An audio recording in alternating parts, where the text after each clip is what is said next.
जय जवाहर, जय छत्तीसगढ़, जय इंकलाब, जय संविधान। छत्तीसगढ़ की बात में सभी का स्वागत है। साथियों, अभी मैं हूँ सरगुजा जिले के हरिहरपुर में, जहाँ लगातार दशकों से आंदोलन चल रहा है यह हल्दीव प्रोटेस्ट को लेकर।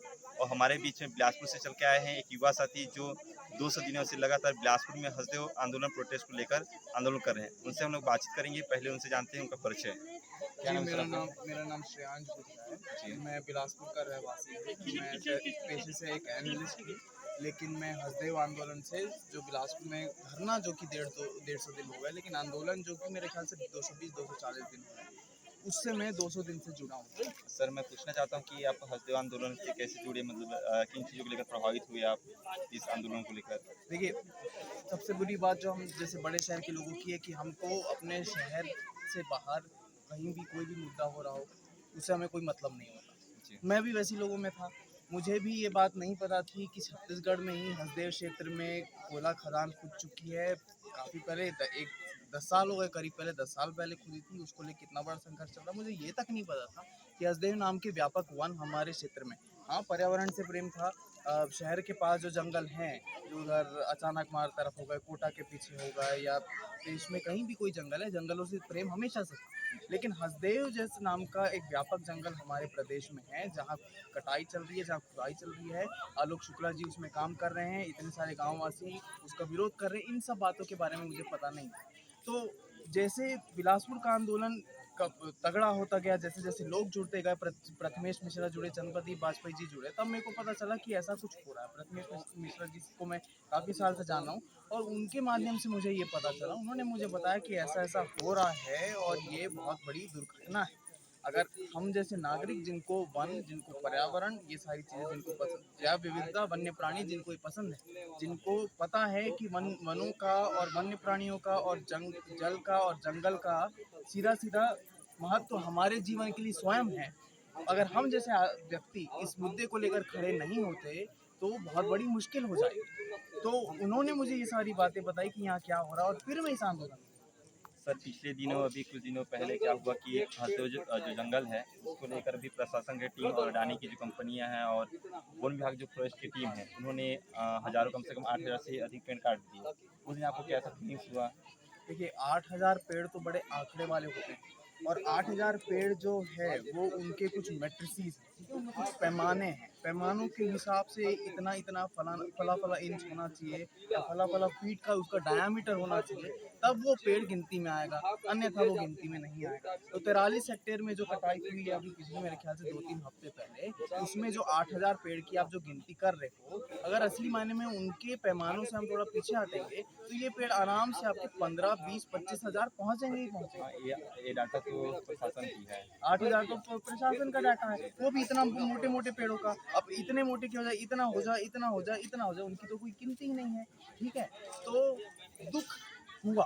क्यों दुख, क्यों नहीं होगा दुख? हम इतने दिन से जंगलों में इसके आंदोलन के से जुड़े हुए थे, हम इतने समय से इस चीज़ को देख रहे थे। हम जब पहली बार अभी कटाई हुई थी, परसा में जब हुई थी, अब मार्च अप्रैल मई जब भी उस समय हुई थी, गर्मी के मौसम में, तब हम आए थे। तब हमने स्वयं अपने आंखों के सामने बड़े बड़े कटे हुए पेड़ देखे, तब हमको समझ में आया कि क्या हो रहा है। देखिए, आप और मैं आज की दुनिया में अखबार में, इसमें उसमें, मीडिया के द्वारा इन सब चीज़ों के बारे में सुनते हैं, देखते हैं, लेकिन बार बार इन चीज़ों को देख देख कर हमारी संवेदना खत्म हो जाती है। हम जब आए तब हमारी संवेदना जागी, तब हमको समझ में आया कि क्या हो रहा है। और अब अगर कोई व्यक्ति 150 दिन से आंदोलन कर रहा है, हमारी पूरी टीम, जैसे प्रथमेश मिश्र जी हैं, साकेत तिवारी जी हैं, अब चंद्रप्रदीप वाजपेयी जी हैं, रतीश श्रीवास्तव जी हैं, हमारी टीम जब 150 दिन से अगर किसी चीज़ को लेकर आंदोलन कर रही है, और हमारे आंदोलन करने के बाद अगर वो पेड़ कटते हैं जिसके लिए हम दिन के 3-4 घंटे बर्बाद अपने करते ही हैं, तब हमको कैसे नहीं गिरा। और आप ये सोचिए, फिर अगर हमको बिलासपुर में धरना देते हुए, बिलासपुर में दिन के सिर्फ 2-3 घंटा बैठते हुए हमारे जंगल का, इतने दूर अब जंगल कट रहे, तो हमको अगर दर्द हो रहा है, तो आप ये सोचिए यहाँ जो गांव वाले हैं, जिनके गांव विस्थापित होंगे, जिनके ऊपर एफआईआर दर्ज हो रही है, जिनके ऊपर केस दर्ज हो रहा है, जिनको कॉरपोरेशन वाले उठा के इधर उधर ले जा रहे, जो भी इनके साथ हो रहा है, जो गड़बड़ इनके साथ हो रहा है, उनको कैसा महसूस होता होगा, आप ये सोचिए। जी। सर, ये मेरा सवाल है कि पहले जो गवर्नमेंट थी, बीजेपी सरकार थी छत्तीसगढ़ में 15 सालों तक, उस समय सेंट्रल गवर्नमेंट में कांग्रेस सरकार थी और उसके बाद में छत्तीसगढ़ में कांग्रेस सरकार आई है। तो जो सरकार है बीजेपी गवर्नमेंट है या कांग्रेस गवर्नमेंट है, इनको क्या स्टैंड लेना चाहिए? लगातार लोग प्रोटेस्ट कर रहे हैं, आंदोलन कर रहे हैं, जितने भी सोशल एक्टिविस्ट हैं, प्रकृति प्रेमी हैं, पर्यावरण प्रेमी हो, प्रोटेस्ट कर रहे हैं, परंतु सरकार कोई गवर्नमेंट जो है स्टैंड नहीं ले रही। इस दिशा पे क्या कहेंगे आप? इस दिशा में मेरा कहना ये होगा, देखिए इसमें किसी भी पार्टी और हर पार्टी के हर विचारधारा और किसी भी विचारधारा की पार्टी हो, सबकी मिली भगत है। सब पैसे के सामने अपने घुटने टेक के बैठे हैं। मेरा आह्वान इसमें ये होगा, मेरा आह्वान होगा जनता से। आप राइट के हो या आप लेफ्ट के हो या आप मेरे जैसे मध्य के हो, जिसको राजनीति से कोई मतलब नहीं, हर प्रकार का राजनीतिक व्यक्ति, जिस भी प्रकार की आप राजनीतिक विचारधारा रखते हैं या जिस भी राजनीतिक पार्टी को आप पसंद करते हैं, वोट करते हैं, समर्थन करते हैं, अपनी राजनीति 2 मिनट के लिए भूलिए और इस मुद्दे को समझिए कि ये मुद्दा आपकी राजनीति से कई गुना बड़ा है, कई गुना ऊपर है। क्योंकि अगर ये जंगल कटते हैं तो हसदेव नदी, जो बांगो बांध में पानी है, वो खत्म हो जाएगा। 4 लाख हेक्टेयर में जो खेती किसानी चल रही है वो खत्म हो जाएगी। भविष्य में 2030 में जैसे हिंदुस्तान का कमिटमेंट है, जो पेरिस एग्रीमेंट में, जिसमें मोदी जी गए थे, पेरिस एग्रीमेंट में कमिटमेंट था कि फला इतना प्रतिशत रिन्यूएबल एनर्जी में हमको ट्रांजिशन करना है। अरे ये सब तो आप जलवायु परिवर्तन के दृष्टिकोण से देखिए तो हम तो ये ऐसा करके विपरीत दिशा में जा रहे हैं। जब बात आपके जान की हो तो आपको अपनी राजनीति भूल जानी चाहिए, आप अपने राजनीतिक अंतरों को भूलें। तो मैं बस यही कहना चाहूँगा आपके चैनल के माध्यम से, आपके जो भी लोग सुन रहे होंगे, कि अपने राजनीतिक अंतर भूलें और जनता जागरूक हो और इसको राजनीतिक अंतर भूलते हुए इसका विरोध करिए, किसी की भी, कोई भी, कहीं पे भी सरकार हो, जी सबका विरोध। सर, जाते जाते मेरा अंतिम सवाल है कि जो प्रकृति प्रेमी है या पर्यावरण प्रेमी है, उनको आप क्या संदेश देना चाहेंगे मेरे चैनल के माध्यम से? देखिए, उनको मैं ये संदेश देना चाहूँगा कि मैं अनेक प्रकृति प्रेमियों को जानता हूँ और मैं भी उन्हीं में से हुआ करता था और एक तरीके से उन्हीं से हूँ, जिनको जंगलों की तस्वीरें खींचना अच्छा लगता है, जंगली जानवरों की तस्वीरें खींचना अच्छा लगता है, पक्षियों की तस्वीरें खींचना अच्छा लगता है, ठीक है? पेड़ सड़क किनारे लगाना अच्छा लगता है।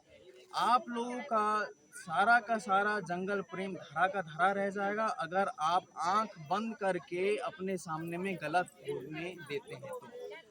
अगर आपको बाघ पसंद है, अगर आपको हाथी पसंद है, अगर आपको जानवर पसंद है और अगर आप सही में जंगली जानवरों की, पानी की, जंगलों की कद्र करते हैं, तो 2 मिनट साहस करिए, बाहर आइए। हम जानते हैं कि आप सबके अंदर इस चीज़ को लेके गुस्सा उबल रहा है, आपको ये बात गलत लग रही है। अपने सारे डर को भूलिए और आके इसका विरोध करिए, क्योंकि अगर आपके जंगल नहीं बचे, आपके जानवर नहीं बचे, तो आपका फोटो खींचने का कोई मतलब नहीं रहेगा, आपका पेड़ लगाने का कोई मतलब नहीं। जी, बहुत बहुत धन्यवाद सर।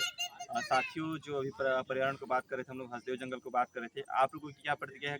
प्रतिक्रिया देने के लिए कमेंट बॉक्स में जरूर लिखें। मेरे साथ बने रहें, नई वीडियो के साथ फिर मिलते हैं अगली वीडियो पे। जोहार, धन्यवाद। आपके साथी बीपीएस को है। Thank you.